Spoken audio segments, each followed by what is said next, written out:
Okay, welcome to our show today. Today we're discussing as part of our emergency preparedness series. One moment, uh,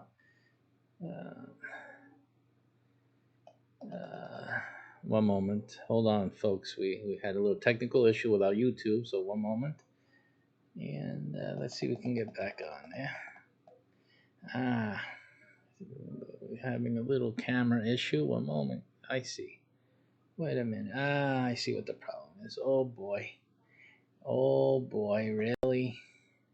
Wow. Okay, guys. I'm sorry about that.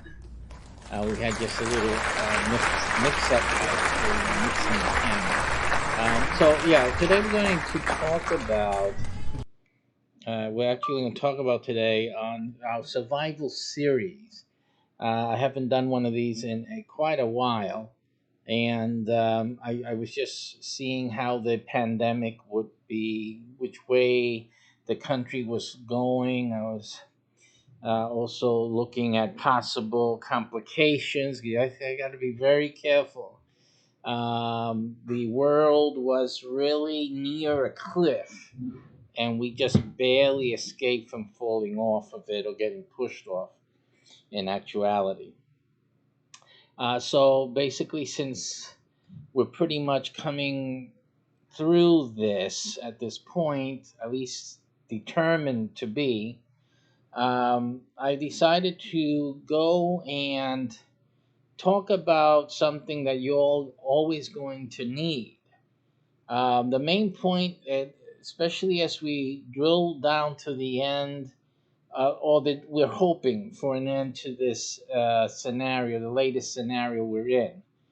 What we're hoping to do as well, let me see if I can make an adjustment here. Is that okay? That one's okay. This one's not. What we're trying to see is if we can stay prepared. I did a few, 2 shows or so on preparing your kitchen, and that's going to be a lot of work because I know most of you do not have your kitchen set up the way I described. And it's something that I would suggest you really look at those videos seriously and really consider doing that.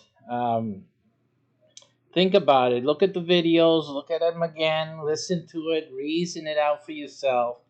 And if it makes sense to you, if it becomes sensible to you, you see the value in it, then I think it's a good idea to adapt or to adopt actually and adapt yourself. Yes, adopt my suggestions.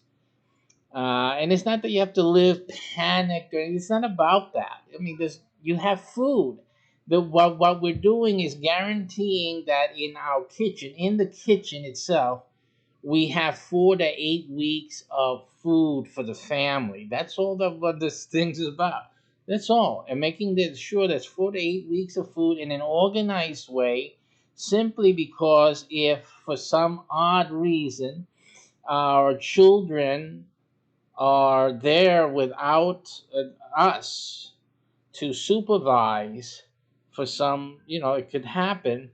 At least those households with an organization or the an organization in their food storage, as I suggested, at least your children would be able to continue surviving, knowing what to do, where things are, having things already laid out. Again, less stressful, less to worry about in the short term. It's just better. Okay, the less you can stress and have your children stressing out in the short term, the better the chances of survivability. You want them to survive, right? You don't want to have them living weeks in misery, not knowing what's happening, um, and worried about the food running out, and having to think now for the adults, which are now missing, or unavailable to them. It's too much to ask children to take care of themselves, sometimes elderly as well. So you have to think about the elderly. So it's not just children, it's also elderly that may not be able to, get organized or stay organized. Of course, they're going to be fussy. They're not going to want to listen to you, uh, you know, but do all that you can to organize a something so that when things happen and they see the light, oh my, I think I'm stuck with what my plans were. But then they remember, oh, but my children, they set things up in the garage or in the pantry or whatever. I'm going to have to go and do it the way they had it set up, and use they'll be there to help them, right? So again, it's just, at least you have peace of mind. You did it. You did the right thing. That's what matters. Today we're going to talk about having, after those 8 weeks are done, the Democrats succeeded in tumbling the government and destroying the Trump presidency, so that we have no president. What are we to do? There's no help coming. I'm being sarcastic. Don't mind me. But in any case, what are we going to do in such a situation? 8 weeks have gone. The food has run out, at least in the cabinets. The pantry, if you had it, if you had a pantry, or if you had a garage supplementing the organization and layout of your kitchen in terms of the food cycling, is running out, or you're tapping into that. Or in any situation, you don't have to wait for staying in place to be lasting so long after an earthquake or any other type of catastrophe. Sometimes you need to leave right away. You need to abandon your home, even with all the food in the cabinets and all that. That's also another scenario. So today, what we want to do is explore a little bit, talk about what are the reasons you need to be ready to move with your family on an immediate, short notice, and what is it that you need to have always from today on, or as soon as possible. What you need to have in your car. And matter of fact, I would even suggest a lot of these things that we're going to talk about today should be prioritized, simply because an evacuation type of emergency can happen at any moment. And that would be much better for you to have ready now, and then work on your kitchen for the emergency preparedness that I'm suggesting on a longer term. But the shorter term priority would be really for you to be able to move and get on the road, get away from where you're at into a better situation, better location, or to find the help more closer to the government, or wherever the help would be able to be found. So that is my suggestion. So that therefore this show today, talking about moving from your home to survive, is of paramount importance right now. Now, as I've always suggested, no matter what your conspiracy theory is on this past or present pandemic, so we're going to get to that. Yeah, I mean, if you're in a rush, go ahead and do whatever you got to do, and then come back and watch the video because we're going to get to that. So, I mean, you guys don't watch TV that way, do you? Do you want the end to happen first, where you sit down? All right. Anyway, I'm just having fun with our friends that come out and watch us. Okay, I know you're busy. Just go do something and see the video later. You can fast forward it, and see the juicy parts. So we have to realize that that should be our first priority right now. Is getting uh, mobility into our survivability. Mobility with survivability. One of the things that happened, we here in Florida, I remember, when was that? That was the last, we had that hurricane that was supposed to be, oh, the big one ever recorded. And even though we're in Central Florida, personally, where we're at, most of the hurricanes, normal hurricanes, are going to die down to safer levels by the time it hits where we're right here at Disney World, Disneyland. It's Disney World, and we're right here, and we usually dies down. We really don't have suffer much structural damage. Is some, depending the age of the home you're in, but usually the tough part of a hurricane is right off the coast, and we don't suffer the water damage or anything like that here in the central part of Florida. But in either case, there are hurricane winds that can come in gusts very high, and depending on the situation of the construction of your home, the age, and also the way its positioning and where the storm is coming from, and things, there's a lot of factors that could cause more damage to a house than normal or than the regular or than others. And then, so anyway, I usually stay put because I know the houses that I have, they're very well constructed. But my wife, the missus, is just too, she's too, what do you call it, timid. So the last hurricane, I said, listen, I can deal with the hurricane outside. I'm sure my house can hold the hurricane out, away from us, but I can't have also a hurricane inside the house. I just can't do it. There's one storm at a time, but not at the same time. So I didn't want my wife fretting, and then that stresses me out, and then the children. It's just too much. So I said, listen, let's go and visit our families in New York. So that's what we did. So we got things ready. She wanted to go right away, but I said, no, we're not going while there's sunlight. I decided, I practically put my foot down on that one. Because I'm the one that has to drive. And I wasn't going to sit in this traffic with so many people evacuating from Miami and from the other coastal areas. And there's basically two roads out of Florida.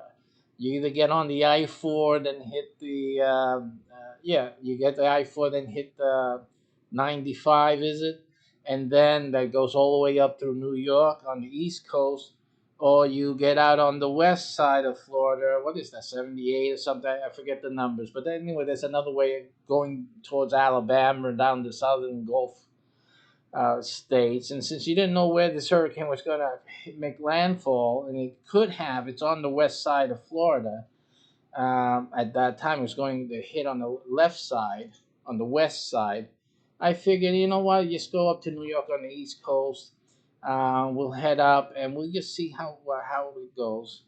But we definitely have to go at night. I said in the middle of the night, so we could rest up, go get some sleep, and get everything ready, of course, and then try to get some sleep, and then move out. I said right after 12 o'clock or so at night. And the reasoning for that, and these are things that you got to think about. We were already experiencing gas shortages. They said people were consuming gas like crazy. They were on the roads. There was a traffic parking lot on the highway. So the risk was getting on the highway. We don't have enough gas. Then when we get to the gas station, there's not enough gas because everyone done put it in their cars already.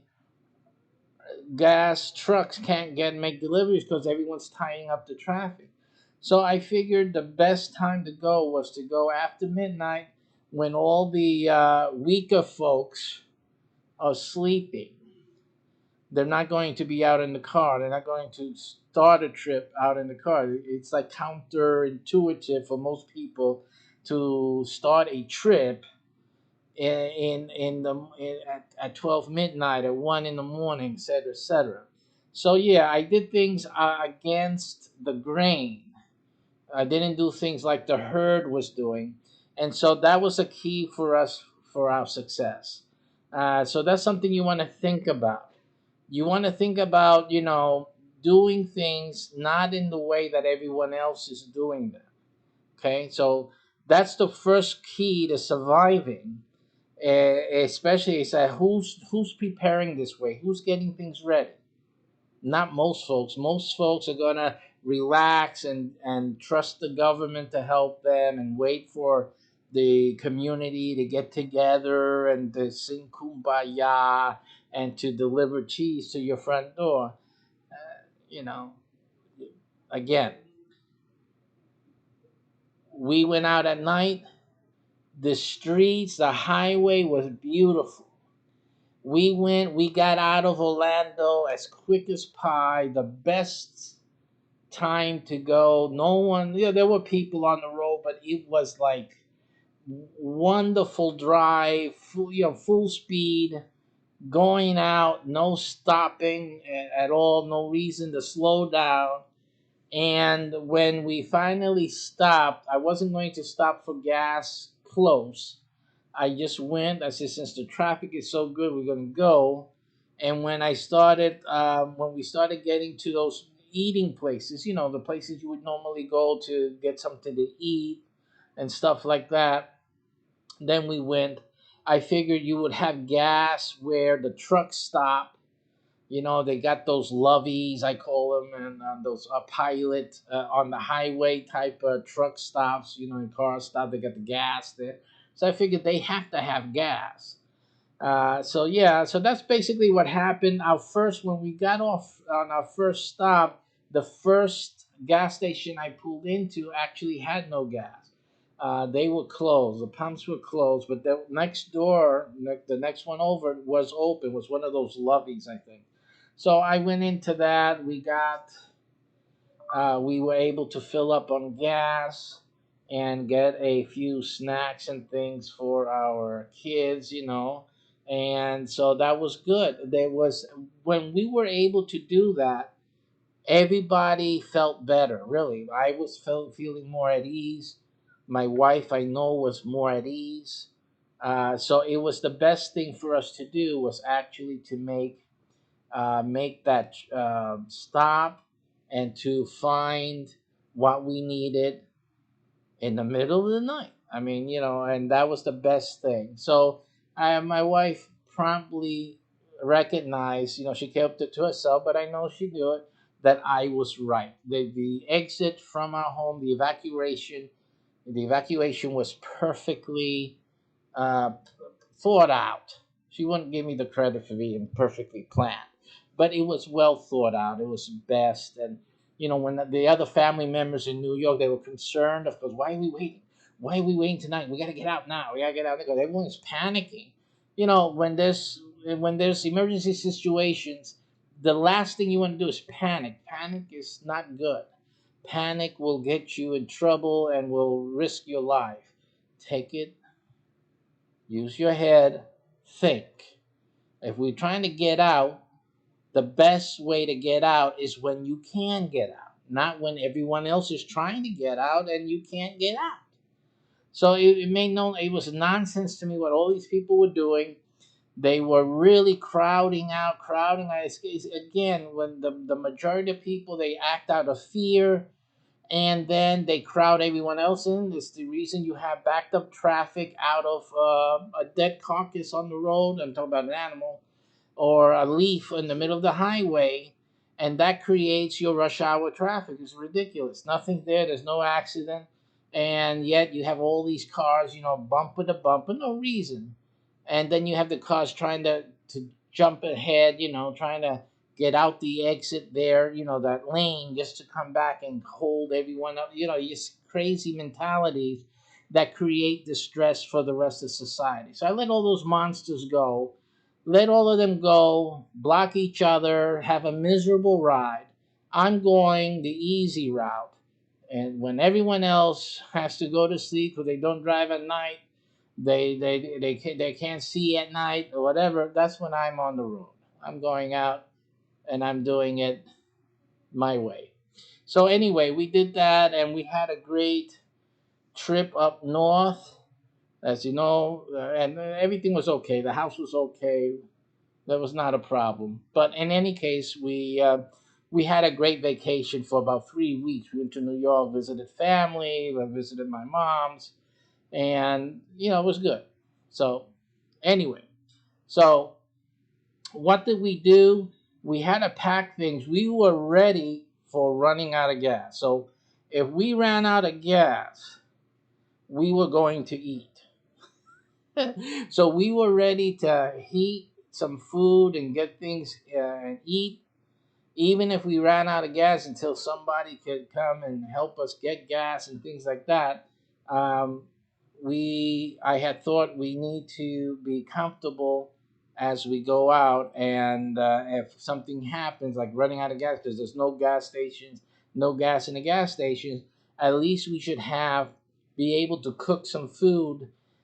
We had two types of food with us. We had food that we needed to cook, and that's the stuff we pulled out real quick, and that we had ice for, and we put in the ice in the thermos, and we will cook those first. Obviously, that would be cooked first.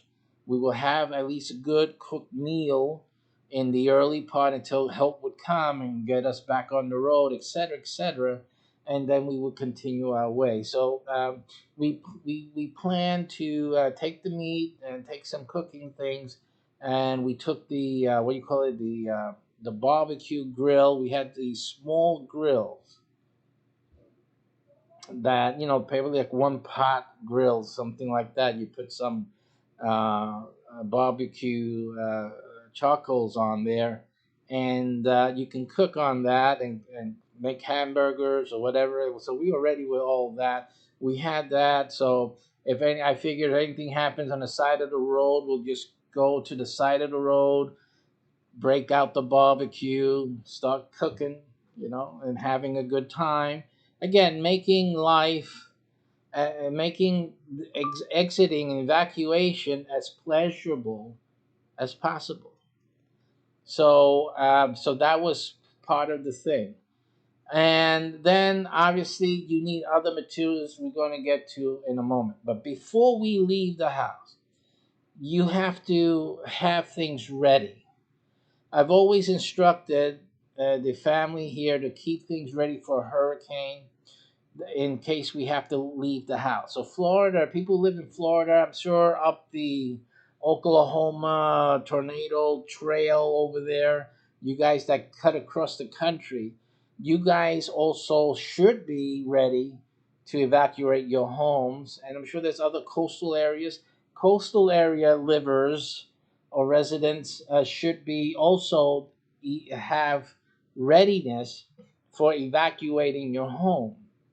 So a lot of this stuff you should already know and already have. The one possible, and now depending on the scenario, see, it's a different thing when you're running from a local emergency.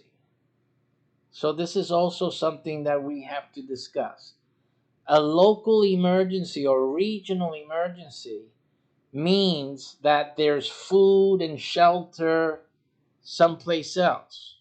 Okay?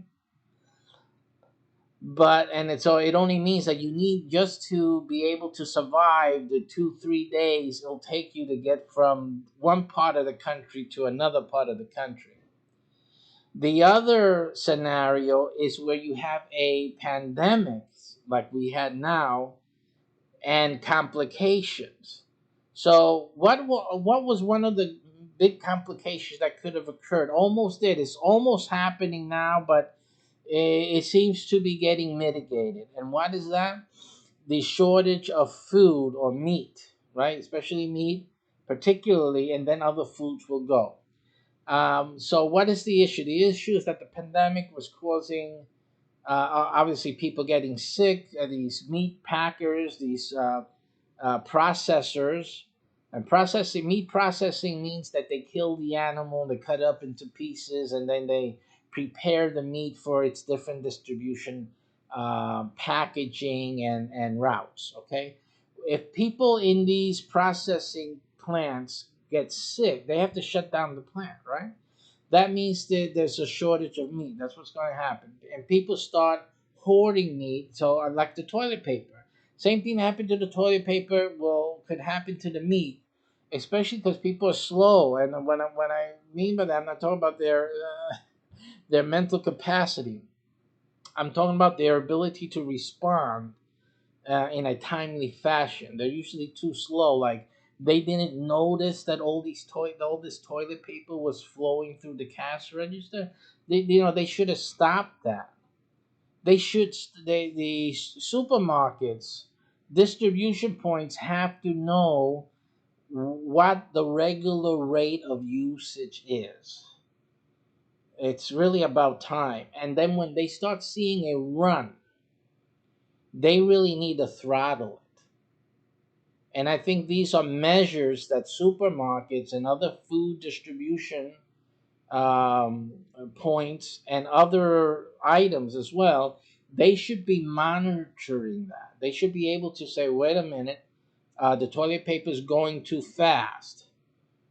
Okay, so and then put an alert on the cash registers and the people dispatching the merchandise to slow the issuance of toilet paper at the cashier. I mean, I'm sorry, they just imposed a two package limit on the toilet paper. I'm sorry, but we have to impose it because we're running out for the other customers, and just simply just do it that way. I think it should have triggered. We have other alarms when things start flowing when it's not supposed to, right? Or more unusually. So there should be an alarm in the supermarket and any distribution point. There should be an alarm when any item starts flowing quickly. So until and management has to find out why is this running out? Why is this flowing through the cash register? And the cash register more quicker than normal.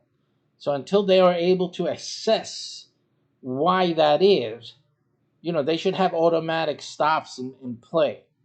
So that's a big a suggestion that I have for business. You guys are doing business, normal business day to day. But if something starts flowing quickly, don't just break open the champagne. Woo, we're making more money this week. You have to find out why is the toilet paper running. We got a flow of diarrhea in this town. What's happening?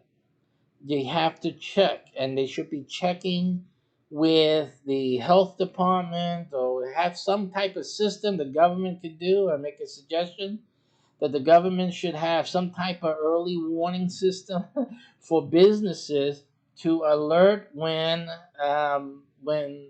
people start the purchasing behavior of the population starts shifting drastically or quickly to cause concern. In other words, why is this happening? We need to check, and then to throttle automatically should be throttled, so that issue with the toilet paper should not have happened. It simply should not have happened. Everyone should have had toilet paper. When they went to the store, they should have found at least a package of toilet paper every time they went. That should have had happened. It didn't happen, of course, because they started just emptying out. It could be that people feared diarrhea or they had diarrhea. There's no need for the stores to have diarrhea too and let it flow like that. Cut it, stop it. Somebody has to use to stop the flow.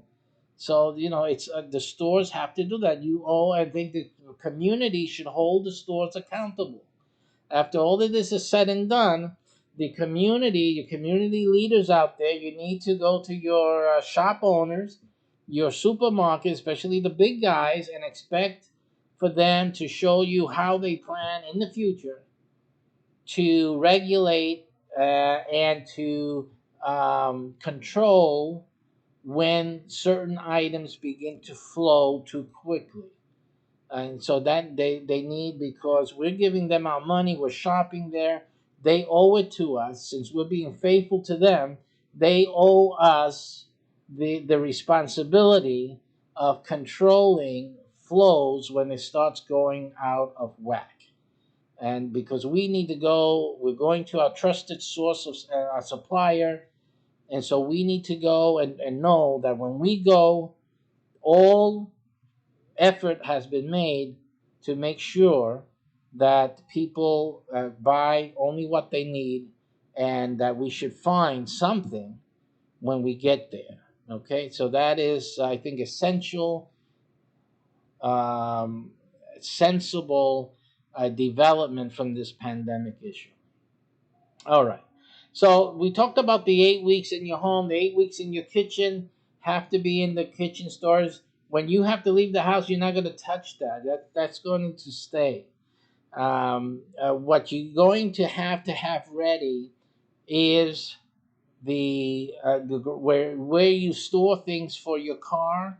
If you have a garage, you're going to have a go container, or what we call those. They're called containers. Sometimes they sell it at Walmart. Sometimes it's these big bins, these go bins that you can lift up and just put it in the car, in the trunk. Okay, so you put it there. At least we have food for a week or two, whatever we have in this. So you need to prepare a bin or two, depending on the size of your family, for survival. This is food, things to eat that have to be kept dry, the things that need to stay dry, obviously, to put into that bin. You can take some of the stuff we were talking about in our previous videos and just extend it here. That means there's extra.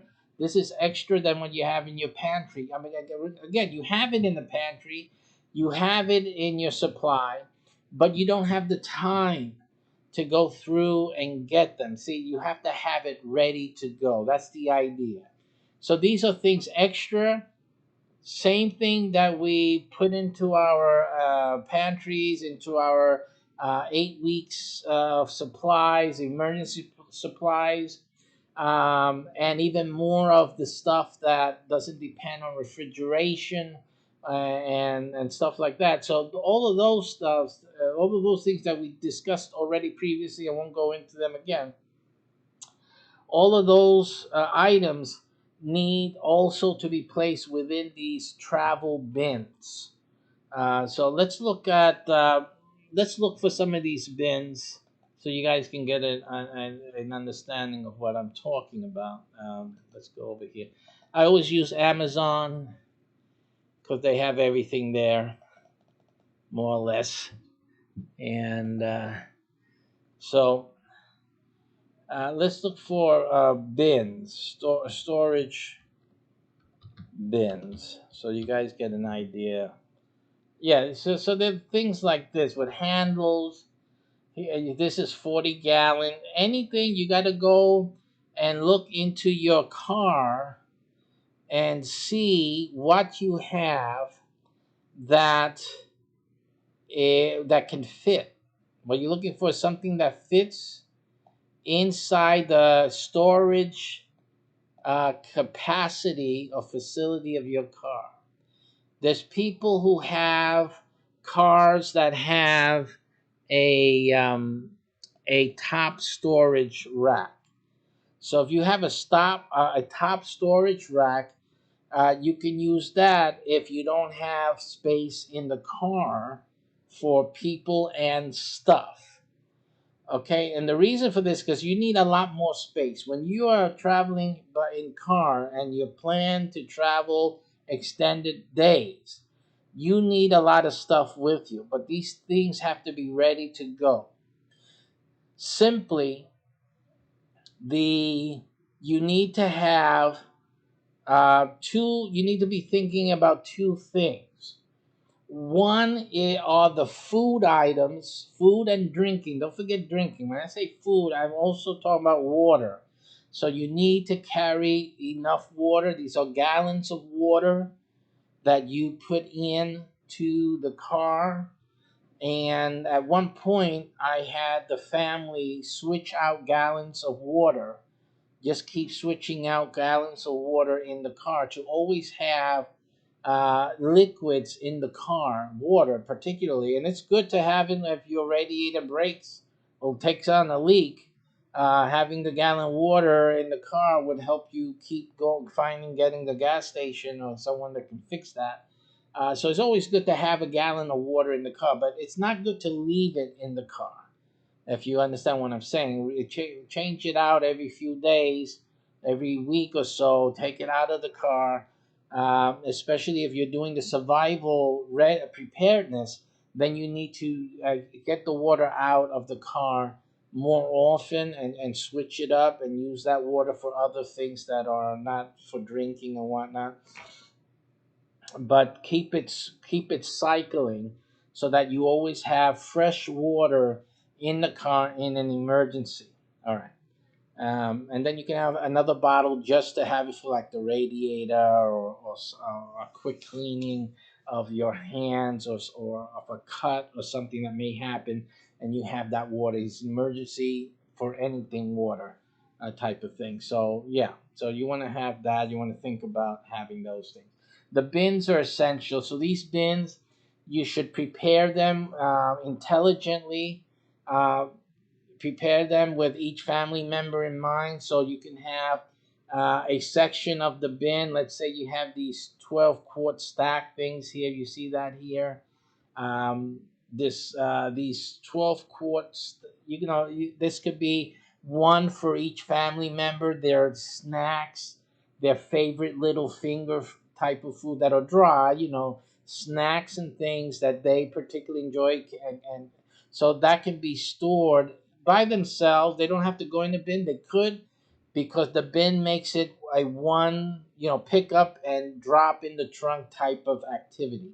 You want to be able to get out of your house quickly, load the car quickly, and you're gone. Okay, so the most that you can pre-pack and have ready to run and leave the house, the better it is. That's what you want to do. Okay. Now, and we're going to discuss other things like comfort things. We're going to talk about, and this is why this has to be um, ready to go. Particularly because the other things you need, you have to like. It's really hard to have them prepared, before time, and there are things that you'll be able to pick up in the last moment, and but the food you should not be leaving it to the last moment. Okay, so there's things to leave for the last moment. There's things that can be easily fixed in the last moment without taking too much time, but food has to be ready. Food and water has to be ready to go. Okay. All right, so that's the idea. So think about what you need for your family, to get their personal likes, their personal things that they can have. They can even carry one of these, each one in the car with them, and they can have it under their seat.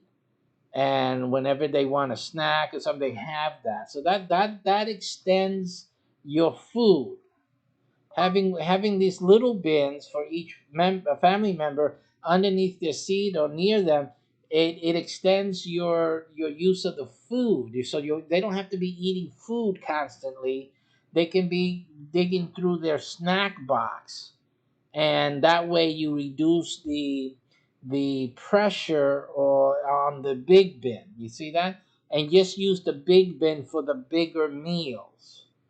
So that would be mostly like, especially your breakfast and your dinners, and then everybody survives through lunch and any other time on their snack boxes here. And obviously, if you're able to find open stores, you can just refill on certain snacks and want to just keep that box filled, and that keeps extending the time between accessing the bigger food bin. Okay, especially if you don't know where you're going. If you're not sure that where you're going is going to be any better, then that is the smartest thing to do, is to keep living out of the snack box and rationing and controlling the times you access the main food bin or bins. Okay, so that is very important. So you need to get one of those. What capacity do you have? What type of vehicle do you have? So according to what you have, you have to make preparations. Okay. Now this, for people who do not live with a garage. You don't have a garage. Okay, so let's say you don't have a garage. What do you do? Sorry, I'm still trying to organize my studio here. Okay, so what happens when you don't have a garage? That's the English. Well, again, you don't have a pantry. Some people don't have pantries. Some people don't have garages. What do you do? There's another idea when you don't have the garage, or even if you have a garage. The other idea is storage, off property storage. In other words, away from your home, having a storage facility, a unit, and that you use for other things. You don't just have to get one just for this. But if you have access to a storage unit, which has gives you 24-hour access. You have a code. You can go in there, drive up. Here in Florida, they have the outdoor storage, so they have the like little garages, units, so that you can just drive up to it, back up to it, open the door, the gate, and you can access or transfer whatever you need. That's fantastic. But even if your storage unit is inside a building, you can still, you drive up, you can park it there, and then go up and get your stuff. So the other idea is to rent a storage unit. Of course, if you have other reasons to rent it, then that's better. But if you have it, then you can store your emergency on the go um, things there. Number one, you can also, when times are good, be storing like toilet paper. So look at the scenario, what happened just this past with this pandemic thing. Toilet paper ran out in the store. If you had done what I'm suggesting to you now, that wouldn't have been a problem for you, because if you couldn't find the toilet paper in the store, all you had to do was go the next day or that same day to your storage unit and get a pack of toilet paper, because you have some stored there for a rainy day such as today. That is your best scenario. Again, you could have done that in the garage if you had one.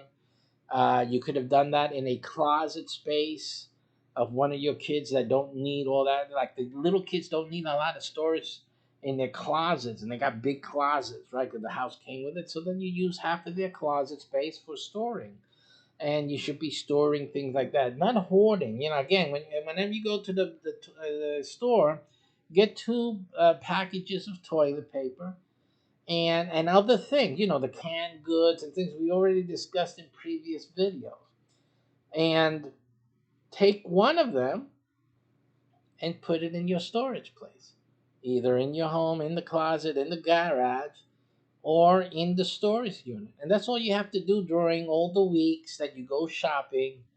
Just simply buy two, put one away.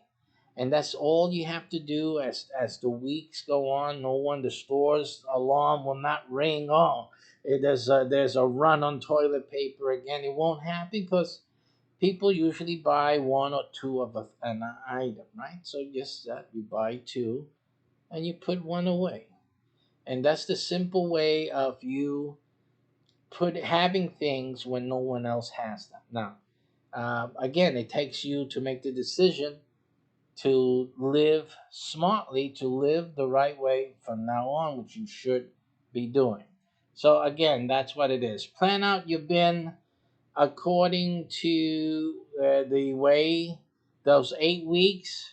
Use the same video I did before, the 8 weeks. Okay, use it to stock the idea of what you have, the foods that you had to save, right?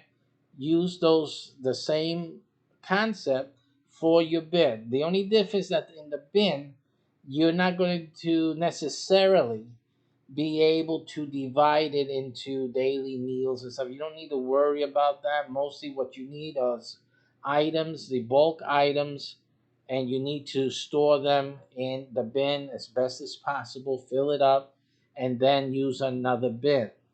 Most families, they say you have a family of four, you probably need for an extended trip again. Again, you don't know where you're going, you don't know how long it's going to take you. You want to be packing at least 2 bins worth of food. It's overkill. You'll probably get to your place as we did without even needing to open them. Okay, that's a good thing. Again, I left at night. So we were well on our way by morning when everybody else started waking up. Oh, what happened? Where did Gilbert go? We were well on our way to New York City. So we, again, but not everyone is thinking the way I do. So you need to be ready. In the case we were ready for stopping, for running out of gas, and for an extended trip getting up to New York or wherever. Again, we were ready. If the hurricane was coming up the east and going to hit New York, we were going to divert away from New York. We were able and ready to do that. See, but not everyone is. So you have to be thinking again. So you have the bins, and most bigger families, bigger families like four, 3 kids, 4 kids. We have 4 kids we got to worry about, plus 3 adults. This household, so we're looking at easily 2 to 3 bins in the back. Okay, now we have a minivan, so there's space. So without even using the top at all, top rack, we don't need to use that. Some of you will need to use your top racks. Another good thing to have, if you don't have it already, you've seen that these top the rack type of things. So I'm going to also show that to you. They're great if you can always have it for emergency. That's a good idea right there. Again, you'll need to cycle things through. I don't know how long they'll last with the sun beating down on that all the time. Top car storage. I don't know what they call that. Yeah, top car storage, or at least that's the way I'm looking at it. Yeah, look at this. These are good. I have one, of course, in a vinyl. I have one for the one moment. I have one for one of my cars, which is like this one here. It's a cargo carrier bag. So I have this type, which you can tie down to the top of the car. What I'm talking about though should always be on top of the car, ready to go. So something like this. So you see here the Skyline. I'm not promoting any products here. I just whatever is being shown here on Amazon. That's what I'm talking about. These are good. They stay on top of the car, and they provide. At least you know that you have some dry goods up there. You can also use this for The other stuff that I'm going to talk about, which are your comfort things, I'm talking about blankets and pillows, things like that that you would need to feel comfortable in the car for hours or to sleep. So these are and probably even perfect if you have your camping equipment there, because camping equipment is survival equipment. Camping equipment is survival equipment. You got your stove, you have your some emergency food, you have compasses, lighter, lighting matches and things that you use, or metal matches that you can use to start a fire. You have your tarps that you use is to protect the family if it's raining. You can have a tent. Again, a tent. You can live out of the car. There's tents that attach to the car and extends the car. Depending the car you have, you can have that. There's a lot of options. So again, you want to look at the different options to the car that you have and make that work for you. That's an extra storage, and it can really work wonders for you. The other thing to look at here is to decide what you're going to use this for. Like I said, I was talking about pillows. When we went on our trip, I could tell you that the a very important item that my wife thought about was the pillow. Our regular pillows. We got some big, comfortable pillows. Okay. And my wife thought, you know what, we need to take the pillows with us. And so she did that. She got some light blankets and she got the pillows. And I will tell you that the thing that made me more rested to do all the driving in this trip was having the pillow. That made a world of difference. Having the pillow and having a blanket, a one of these light, summertime blankets, something to give you just that little, like I'm in bed feeling.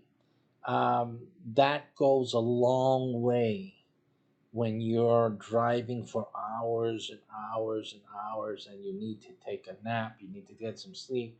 Having the pillow and the light blanket, it really helps you to rest more deeply than if you just lying there in the car with the car whatever, or some little cushion or something like that. It's really not the same thing. Absolutely not. So I think that really made the world of difference to have that convenience, that comfort. So I put that high up on a must have. Actually, it's a luxury, but if you're driving in a car, it's different. If you're surviving out there in the woods, of course. But if you're trying to drive this car safely, you need your rest. I think that's invaluable. So again, something like on the top of the roof, having your evacuation pillows. If you want have some extra pillows or change out. Maybe you have a pillow you've been using for a year or so and you want to might as well get and have an excuse to buy some new pillows, right? So you can use those 1 year pillow and put them in the car rack up there to have as an emergency travel pillow.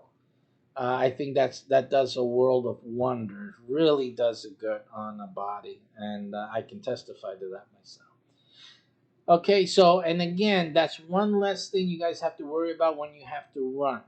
Okay, the other things you have to really look into. Pillows not going to suffer because of the sunlight and the heat of the sun on it. That's not really something you're going to need to worry about with that. The blankets, likewise.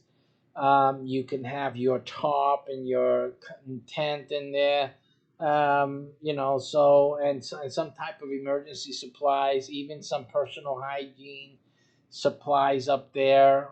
I think would do fine. Just make sure you check what it is you're doing, how much heat it can take, stuff like that, and just do research on what you can really store there on top of the car. But that would be one thing I would keep on the top of the car at all times. Emergency happens, we got to get out of here. And you guys take the bins, throw them into the car, and you just go. You know the tent is up there. You know the pillows are up there. Some personal supplies. Everyone has something. They got their snack boxes with them. You're done. That's it. That's basically how you want to reduce. You want to reduce your response time to an call to evacuation, personal call, family call, or a government call. You need to react quickly to that. If that's the fact, yeah, some people have to respond quickly. Don't wait till night, but you have to be ready to go. So the only people that don't need to wait till night are the people who are ready. So the minute it came, or even you know there's a hurricane coming, it's pretty sure it's gonna come. You know you should plan for a trip anyway. We're going up north to fish. I don't know where, but we're just gonna take a little vacation. That's it. Just go. But you're ready to go. The key is that okay, we change the plans. Get the house shut down. We're going up north for a few days. That's it. And then you just close everything down, and everyone gets in the car, put the food in the trunk or wherever you're going to put it, and you just go. And that would serve you very, very well. Again, you need to go to the storage unit if you have it to pick up that stuff, and you'll be fine there. Some of you who have the ability, that you might have a trailer hooked up to your car, or the ability to put a trailer on, and so you may put some things in a trailer and have that ready to go. So it's either the trunk, it's a trailer, or the rooftop storage, or a combination of all of that. If you have a trailer, you can bring the bikes. You can have more of the luxuries of life that your children and your family can at least say, we're going on a trip. Oh yeah, we're going fishing. We're going to ride our bikes. We're going to the mountains. Whatever it is, but you got to be ready to go. Simple. If you the people who can do this easily are the people who already go camping. They already have a trailer with their motorcycle and stuff like that. They already do this type of, they're living this lifestyle, outdoorsman type of lifestyle. They have no excuse, except that they didn't prepare. So if you guys prepare, then you have an upper hand on this. All right. So let's look at emergency road stuff. There's another thing that you guys should have. Let me discuss that now because it fits with what we're talking about before we get into the other thing. And that is when we have in your home, you should have a go bag. I don't know if in one of my previous videos we talked about we talked about it, but I don't know if we went into it and at any depth. But here, as you see on the screen, you can see a few go bags. And this is something that also instead of just the instead of or in addition to the snack boxes that we looked at before, each member of your family can and should have an emergency go bag, or a bug out bag is usually it's called. It's these type of bags that are already stocked with emergency and food items. So let me open one of these up here and see what it says here. First of all, this type of bag, as you can see here, this type of bag has internal frame backpack with 75-liter capacity, has a 5-liter extension collar to make it to 75 from a 70. It's made of durable polyester, ideal for hiking and camping. It has extensive storage pockets. Let me see if I blow that up for you guys. And compartments, large sleeping bag. So it has its own. It has a sleeping bag compartment. I was about to say that its own sleeping bag. I'm sorry. Multi-directional compression straps, adjustable straps, and padded shoulder straps for a comfortable fit. Open cell lumbar pad and foam lumbar pad and molded channels for lower back support, which are definitely an airflow. Water repellent exterior coating, an integrated water resistant rain fly for light rain. Waterproof cover included for heavier rain, right? So it would be essential if you guys had to leave the car. You need to. This would be essentially. You got to think of emergency. You got to think of things complicating. You have to think of things complicating your exodus. And so having a bag that's waterproof is essential because you may have to be stuck having to walk to the next gas station in the rain. Included for heavier rain, choice of color, which doesn't matter, but I would choose something something that's red. This is a personal choice. If you're an urbanite, then you want something red because you want to get the most help as early as possible. If you are an experienced survivalist and outdoorsman, then you want camouflage. You want camouflage. So pick accordingly. All right. So that's all I have to say on that matter. And then, so that's what comes in this bag. Again, you have to fill it yourself. You see that it's a lot of capacity. The whole back of the neck there, practically, and down to the buttocks. That's a lot of carrying real estate. So you can fit a lot of things in that. So that's good, and it's showing you that if it rains, you have this water repellent exterior coating that covers it, and the rain flies. It says that gives you protects you from the bag from the rain. So that's a good thing there. Let's see what other. I want to look at one that's stocked. Here you have different types of kits. This one is like an earthquake kit, I guess, so you can survive an earthquake, and it gives some.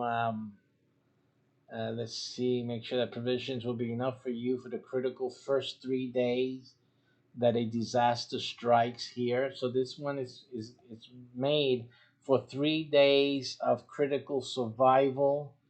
Here's another one that's an earthquake bag for earthquake and hurricanes. We don't know how many days that will last.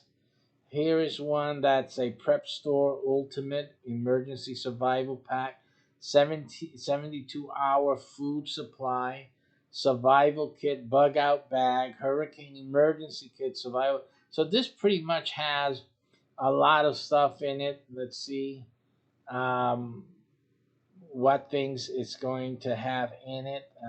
I don't see any pricing here off the bat.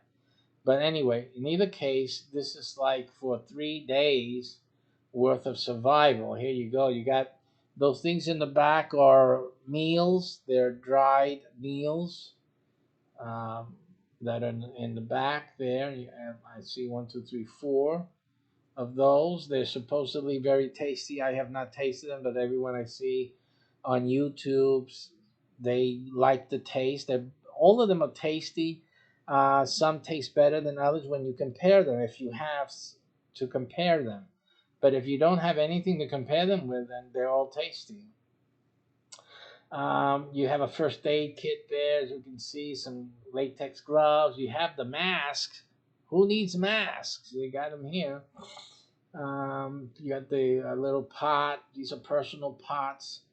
A shovel for your personal potting. You understand, don't you? And yeah, a few things. Whistles here, I presume, is in there. One of those things is that some type of. Oh, this is a filtered um, air breathing mask. If you see that right there with the yellow That yellow thing next to the shovel, that's a very high quality filter breathing apparatus there. It's amazing. Okay, and then you have that takes out dust from the air, earthquake type of thing you have to think about in that. I don't know how well it does against like a pandemic virus, but in any case, it's better than wearing underwear, I guess, over your mouth and nose. And then you have some flashlights, some I forget what they call tie rods. What do you call these? Anyway, you got those things that you can tie and pull the strap, and I don't know what that white thing is. It looks like it's a universal charger cable, so you can charge up your devices there. You got some other things: poncho, compass, water bottle, some type. I'm sure this holds some matches in there. The thing that's standing up with prep store on it is probably a match holder. Holds your matches there dry. Other things in here. Um, so let's see what this says on the listing. It says filter over one. It has a filter. Oh, very good. So it has a water filter. Filter over 1,000 gallons of clean drinking water with the included water filter pump. And water filter straw, water filter bottle, 2.5 liter water bladder, 2 gallon water container. So again, a very heavy emphasis on water. Of course, 3 days without it, you're dead, no matter how much food you have. Protect yourself from the environment with the one-person tent, 3-season sleeping bag, camping mat, large mosquito net, and full-size poncho. So right here, when you're looking at something like this, for each member of your family, basically they all have their own personal sleeping arrangements, right? Comfortable, protected. So again, this is like a must-have. Everyone should have their own sleeping arrangement. Even if you have, like on top of the car, you have a tent for the family, that's fine. But if something happens, you guys get separated or a different type of emergency, no, everyone didn't get home in time, the family had to leave, whoever was there had to leave, whatever, everyone needs to be able to survive on their own. So that's the idea. Never, never plan that everyone's going to be together. In an emergency, things can happen that'll separate the family, the father, the mother, the parents from the kids. Every single individual in your household has to be ready to survive on their own. So that's why if you're looking at purchasing solutions, you need to look at individual solutions. You do your planning for the family, but plan for individual solutions in case the family thing doesn't pan out. Okay? Now, hunting and cooking and fire, 72-hour emergency food, 3 days is what they're looking for. 3 days, again, is good enough time, even with traffic, for you to mosey on along from Florida to New York. I presume the same amount of time, coast to coast, in the country. After that, you're on your own. I mean, you can't find help between here and the other side of the country. Um, it's pretty much not going to be found. And then we have another video, surviving in the desert. But that's something else. I'm being jovial, but there are videos on YouTube how to survive in the desert. I suggest you guys watch some. 10-piece cooking set. 10-piece cooking set. Ferrocerium rod fire starter. And hand chainsaw, folding silverware, folding shovel, compass, survival whistle. Never ran out of power in your solar flashlight with radio. That's a very good thing. Yeah, that's something else that you guys need is solar power and solar power radio, especially when you're going out. You need to power your devices. You need to have flashlight without having to get batteries, and you need to be able to listen for emergency announcements from the government whenever they can find a radio station to broadcast from. Again, you need these items absolutely. Again, each individual in your family, in your household, needs to have access to this themselves. Power bank, lantern with emergency beacon, and 4-in-1 changing cables. You're protected with extractor kit, safety mask, notepad and pen, playing cards with survival tips, zip ties. The playing cards again is to pass the time. This is also something that you should have in one of the bins that you with the food. You should have some type of the favorite games that can be played in the car. Think about in the car. Think about in the forest. You're not going to think about have the games you play on a table. Most likely, you will not have any table to play on. So, any games that need a table, forget it. That's not survival games. You need games that can be manipulated by an individual in their hand, like the cards. There's other games the kids can play, which is just them with holding something or dice and jacks and things like that that they can throw on the ground and have a game with or something like that. Of course, a little bouncy ball, it really helps a kid to pass his time today. Things like that. Think about that. Um, and zip ties. You want to think about also things that don't take up much space. One good thing is a kite. The kite doesn't take up much space. It's flat and with string, a little stick. So that really doesn't take up much space, and the kids have a blast with that. So you might want them to have a kite. Again, think about it if you're trying to hide from people. If you're worried about a zombie apocalypse, then you don't want the kite. You don't want anything to draw attention.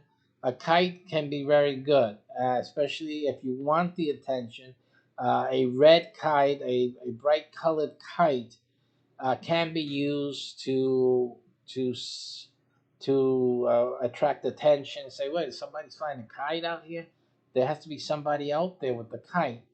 Maybe someone is trying to signal us. This we have to investigate who is out here, and so that can bring attention to you when you want it.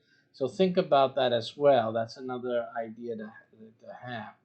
With all the included survivor gear, you will find plenty of extra room for all your additional gear. So this again is another good option for you guys. Now, we're at the site maketimetosee-the-world.com, and they have an article, the road trip packing list. So we're going to look at this article, and we're going to look at the list they've put together. And these are things that you have to have in your car. Again, your emergency evacuation.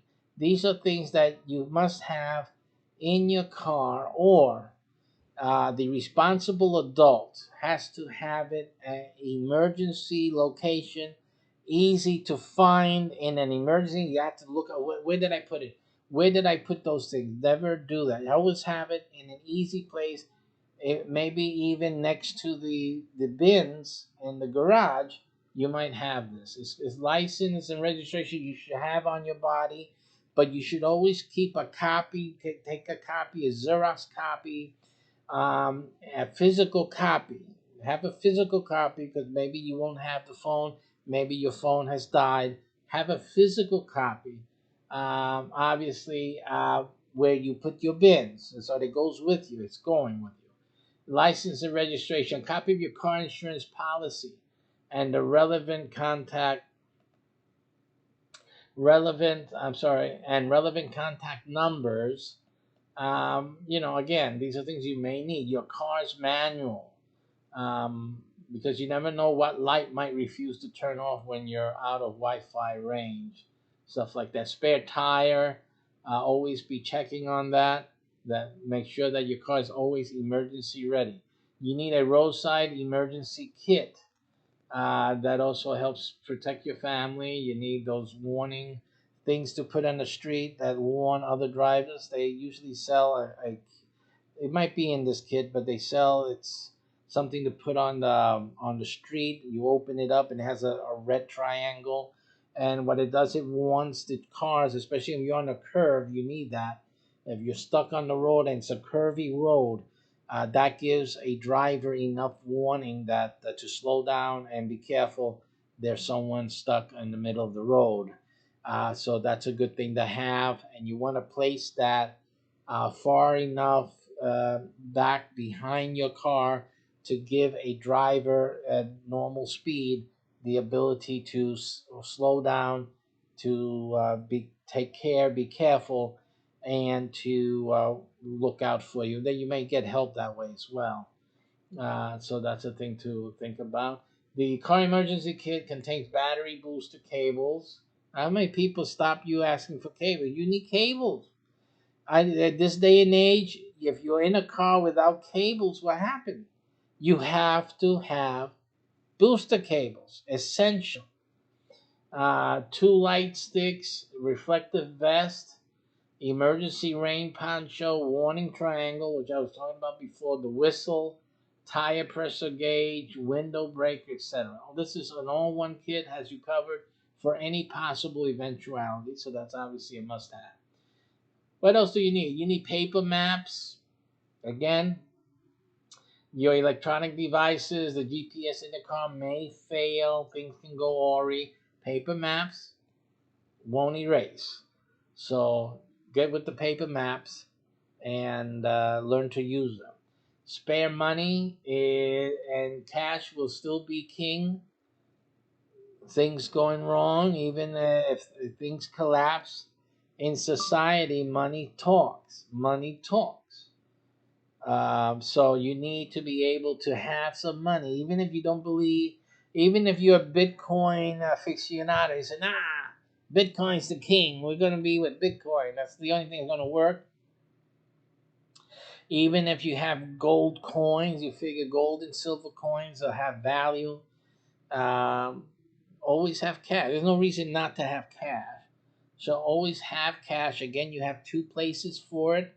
If you don't want the cash to be traveling in the car in a hidden location, um, which I don't see any problem in having cash in the car hidden, just as long as you remember it before you junk your car that you have money in there. And the second thing is to put it in the bin, the food bin, because that's going with you. You know that. You're going in the car, emergency, the food bin is going in. So you know that the money is there, okay? And also don't just keep it there. Again, you can remove that and put it in the hiding place in the car. You have to use your personal feeling on things like that if you want to have it on your body or not. Personally, I would keep it hidden at all times and keep it off your person. I think that's the best option, especially if things are going bad. A notebook, pen, and pencil. Oh, I always carry something to write. That is my pastime. I have it right here. See, I talk what I live. Here, you see that? I have about 8 of these. I still want to buy some more because I write all my thoughts in here. My secret plans of world domination are right here, folks. And every time I go out to the car to take someone someplace to go and get some, I always carry this with me because I don't know when I'll be stuck in the car or in an office waiting. I'm always working. Work, work, work. All right. And so, yeah, I'm old fashioned. I do writing. I write in a notebook, but at all times I'm busy. I try to be. A notebook, pen. Oh, so you got the first aid kit. We have the first aid kit has band aids, bandages, antiseptic, safety pins, and again, invaluable when the closest town is 100 kilometers away, and even when the closest town is inhospitable, is closed for quarantine, all that stuff. You gotta be ready. Flashlight in case the car battery dies in dead of night. By two, it means you'll have a spare. Okay.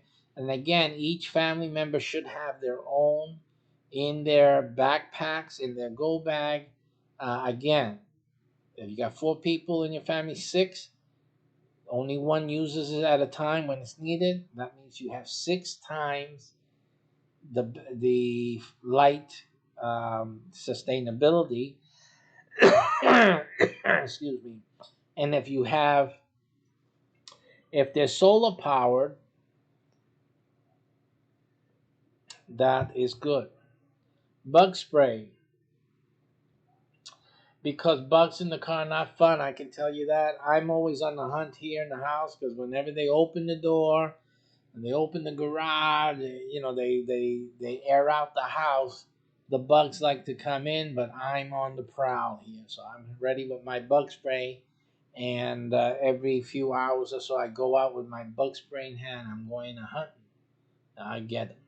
Large water bottles. If you get stranded, you need water. So again, we talked about that toilet roll again, and they say a roll. Really, you need a package. So again, if you're doing like I suggested, you'll have a package ready. More.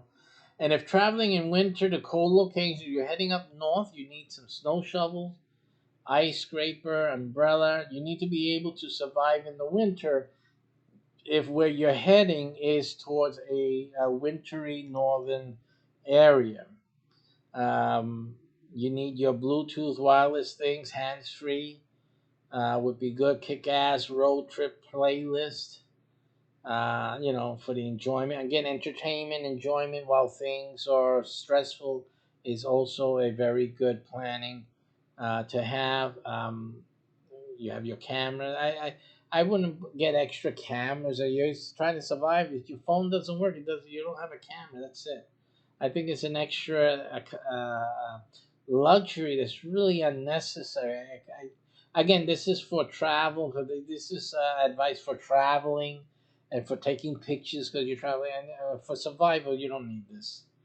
Um, so again, a good book or two. It's okay to have travel games, of course. Keep the kids entertained. Sunglasses, blanket, I already suggested. A travel pillow, again, I suggested. But it shouldn't be like traveling pillows. I suggest having your regular bed pillow because that is the most comfortable and will give you the better sleep. And the light blanket than like the traveling version.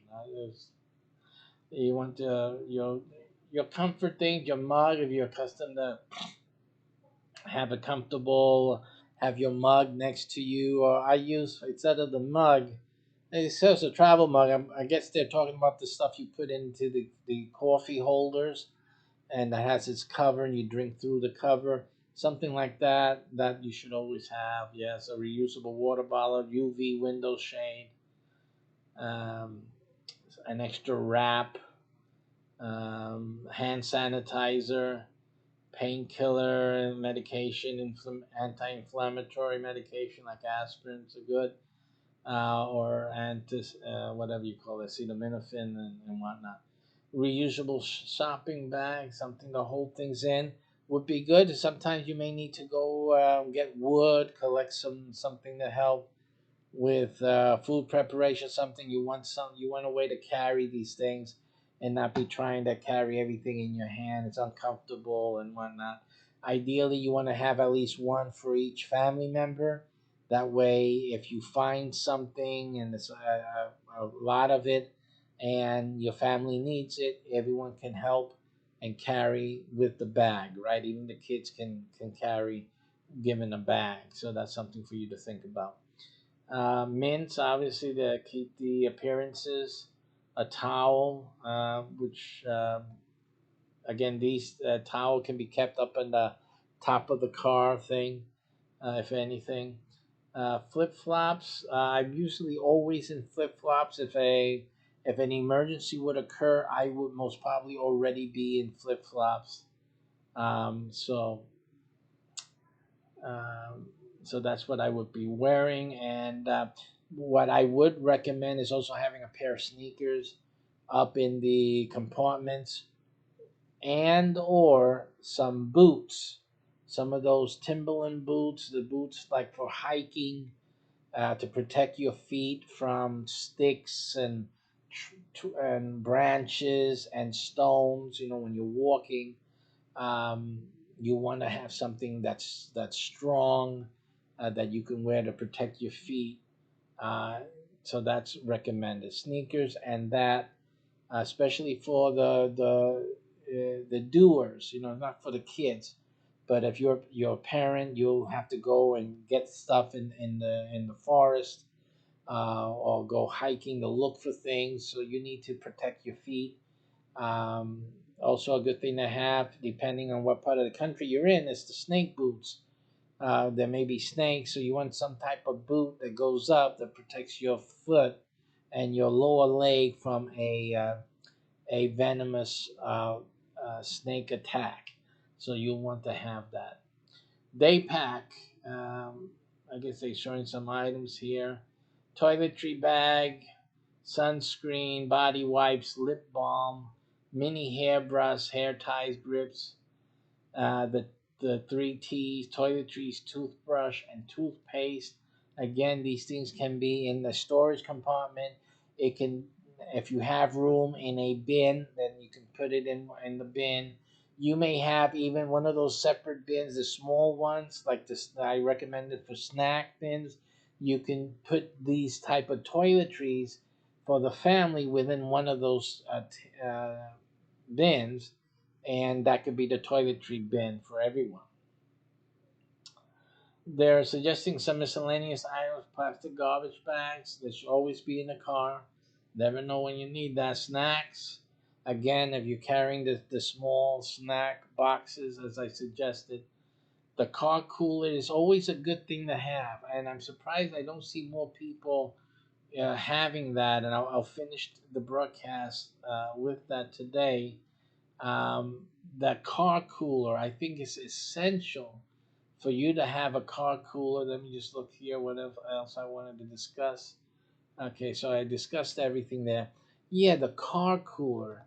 I think that's so important to have. They have coolers that are solar powered, that act like little refrigerators. I think those are cool to have too. So you can use that as a cooler, as one of the bins. Okay. And basically, you have your bins, and then you have the cooler full of stuff too, right? But you don't use it. You're not using the solar feature yet. You're using that, and it should be full of the stuff you're going to use first. So if you're setting up camp, or you're going to get ready for a meal, let's say, you can use the cooler. That cooler will have the meat. You'll have ice in it regularly. You use it like a regular cooler. But then after you prepare the first meal or meals with the meat that you have, with the fresh items that you needed to keep cool, then you can convert that cooler after cleaning it out. You can convert that cooler into, and have the solar power, have it use like a refrigerator actually, and maintain other things cold, using solar as its source. And I think that's a wonderful thing to have, is, and to have, especially if you get stuck, then you can have the cooler. You have cold water to drink, as opposed to the regular, ambient air water and stuff like that. And if you have any leftover meats, they can be stored in the cooler that's operating with the solar power. So I think that's a really good idea. I don't know how, if you can have it operating inside a car or anything like that. I don't see why you can't, as long as the solar is getting solar energy from the windows. But again, these are things to look into as options for you. All right, so I hope that this all has been helpful in all you to think what you need to be doing.